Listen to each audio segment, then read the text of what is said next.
Shalom saudaraku yang dikasihi oleh Tuhan. Hari ini saya ingin mengajak saudara untuk kembali kita men-sharingkan satu kebenaran firman Tuhan dengan topik mengisi keselamatan. Mengisi keselamatan atau mengerjakan keselamatan. Saudara yang kekasih, Filipi 2 ayat 12 sampai 18. Saya bacakan ayat 12, Filipi 2 ayat 12. Hai saudara-saudaraku yang kekasih, kamu senantiasa taat. Karena itu, tetaplah kerjakan keselamatanmu dengan takut dan gentar. Bukan saja seperti waktu aku masih hadir, tetapi terlebih pula sekarang waktu aku tidak hadir. Secara dikatakan di sini, kita harus mengerjakan keselamatan. Tidak bisa setelah selamat lalu pasif. Setelah selamat lalu kita tenang-tenang saja.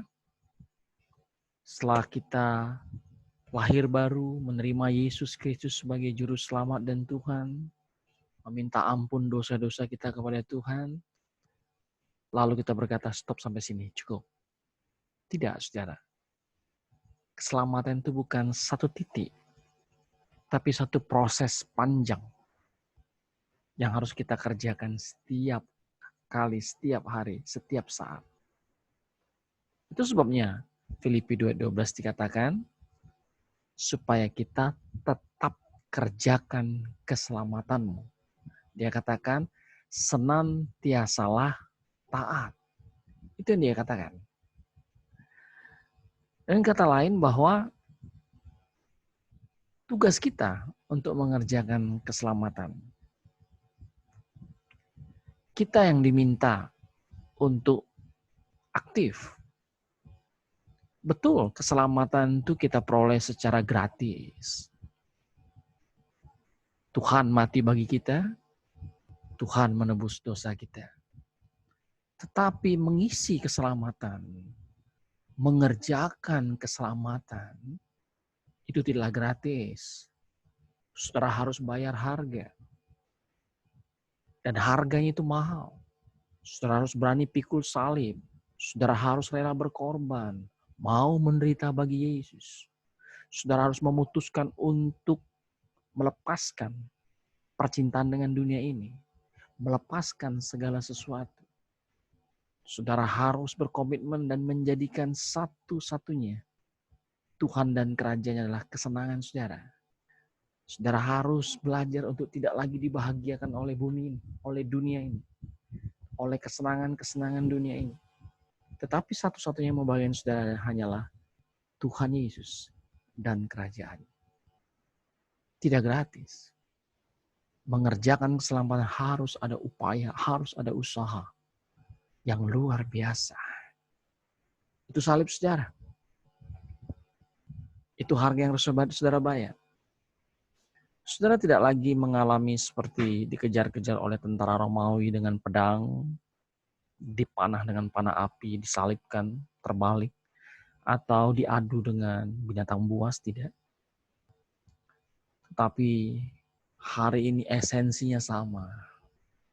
Saudara harus berjuang untuk melepaskan diri dari pesona dunia ini yang begitu terus-menerus memikat saudara, sehingga kalau iman saudara tidak kuat, saudara akan jatuh. Filipi 2:12 dimulai dengan satu kalimat, kamu senantiasa taat. Mari kita renungkan dan pelajari kata senantiasa taat dari Filipi 2 ayat 12. Saudara, untuk mengerjakan keselamatan, kita butuhkan modal awal. Modal awal itu yaitu kehidupan yang terlatih untuk taat kepada Tuhan. Sebab kalau tidak ada ketaatan, mustahil, impossible, saudara bisa mengerjakan keselamatan. Jadi modal awal untuk mengerjakan keselamatan adalah kembangkan ketaatan di dalam diri saudara.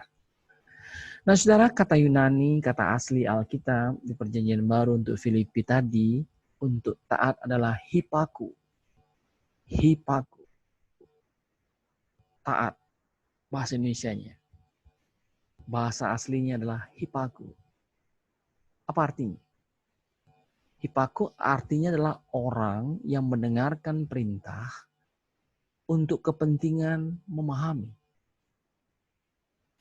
Dan saat mendengarkan perintah, orang tersebut memposisikan diri di bawah komando, di bawah otoritas. Nah, saudara, banyak orang mendengarkan firman, mendengarkan kebenaran, tapi bukan untuk memahami. Untuk kepentingan lain, untuk pengetahuan saja, untuk dasar, untuk berdebat, untuk supaya dibilang orang hebat. Tetapi secara kata taat di sini adalah hipat. Yang artinya kebenaran yang kita dengar itu kita rindukan untuk kita pahami. Dan setelah kita memahami kebenaran itu, kita memposisikan diri berada di bawah otoritas kebenaran itu. Sehingga kita mudah untuk melakukan kebenaran itu. Mudah untuk menjadi pelaku firman. Itulah hipaku. Kalau saudara memahami perintah, akan gampang melakukan perintah tersebut. Tapi kalau saudara tidak memahami perintah, maka saudara bisa salah melakukan perintah itu. Itu sebabnya senantiasa taat, senantiasa hipaku, artinya sungguh-sungguhlah memahami. Bacalah kebenaran firman Tuhan untuk kepentingan memahami. Tidak salah kita dalam rangka memahami kebenaran firman, kita menggali budaya saat firman itu dicetuskan. Atau barangkali kita memahami berdasarkan bahasa aslinya. Enggak salah. Karena kerinduan kita adalah untuk memahami dan kita sadar, kita tahu bahwa memahami itu akan membuat kita lebih mudah untuk menjadi pelaku firman. Tetapi kalau kita salah memahami, maka akibatnya kita juga salah melakukan kebenaran itu. Akibatnya ketika kita merasa kita sudah melakukan kebenaran, tapi ternyata kita tidak melakukan kebenaran. Kita tertipu. Jadi penting sekali untuk memahami perintah-perintah Tuhan itu. Coba perhatikan. Seringkali ketika Yesus mengajar, dia selalu berkata, barang siapa bertelinga, hendaklah ia mendengar. Garis bawahi kata mendengar. Penting sekali mendengar. Mendengar untuk tujuan memahami. Ya, saudara. Nah, kata mendengar, bahasa asli Yunaninya diambil dari akar kata akau.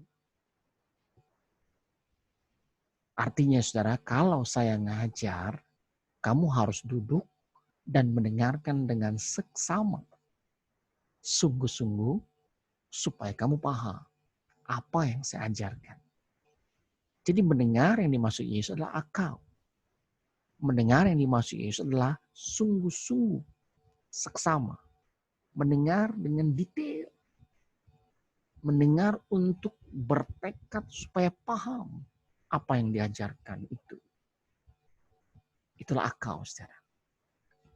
Jadi untuk menjadi orang taat, orang harus duduk, dengarkan perintah dengan sungguh-sungguh, lalu harus pahami perintah itu, kemudian dia berjalan dalam ketaatan.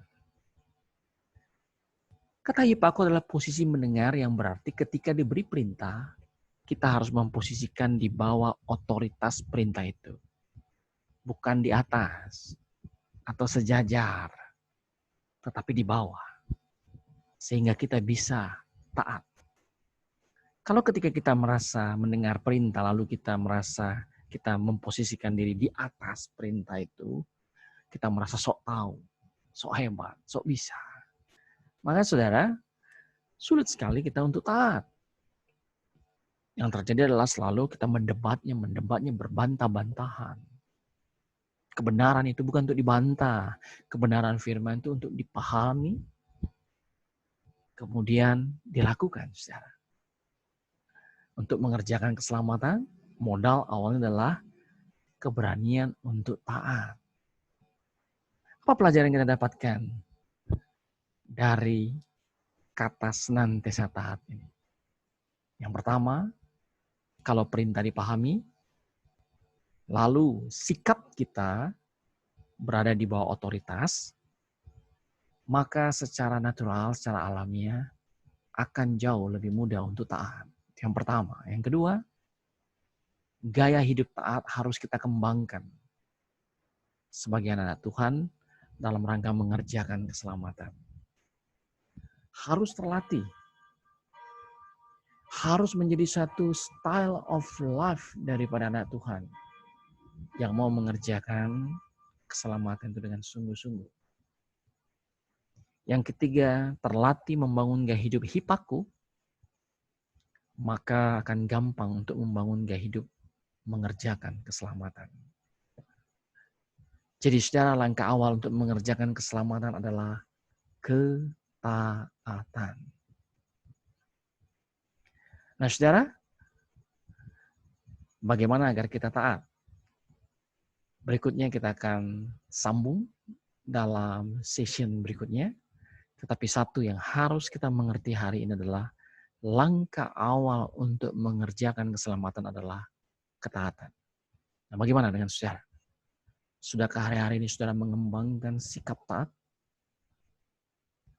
Saudara yang kekasih, ketaatan adalah karakter ilahi, karakternya Yesus. Yesus sudah memberi contoh kepada kita, dia taat sampai mati kepada kehendak Bapaknya. Ketaatannya ditunjukkannya sampai di kayu salib. Jadi ketaatan adalah sesuatu yang penting untuk kita mengerjakan keselamatan. Ketaatan adalah karakternya Kristus. Jika saudara ingin menjadi serupa seperti Kristus, mau tidak mau, saudara harus memperbesar ketaatan saudara. Barangkali saudara berkata, aduh ketaatan saya hari-hari ini belum seperti yang Tuhan inginkan. Tidak apa-apa. Berusaha lagi. Lebih sungguh-sungguh lagi. Lebih bertekad lagi. Semua kita bertumbuh ke arah ketaatan kepada Tuhan. Hari ini evaluasi diri kita. Apa saja dalam hidup kita yang masih belum taat kepada kebenaran firman. Kita ambil tindakan, langkah-langkah, karena kita tahu ketaatan kita menyenangkan hati Bapa, saudara. Ketaatan kita itulah pujian penyembahan kita. Saudara, Tuhan banyak pemusik, penyembah, pemuji di sorga. Kadangkala kita merasa bahwa ketika kita sudah memuji, menyembah Tuhan dengan lagu-lagu, dengan iringan musik, mengangkat tangan, menengadah ke atas, lalu kita merasa kita sudah menyembah Tuhan. Padahal saudara, penyembahan sejati adalah kehidupan saudara yang taat. Ketaatan adalah penundukan kepada Tuhan. Penurutan kepada kehendak Tuhan. Tetap semangat, maju terus dalam Tuhan. Tuhan beserta saudara. Tuhan rindu memiliki saudara. Tuhan rindu hatimu yang taat. Tuhan memberkati. Salam Alhim, Betsem Hamasya.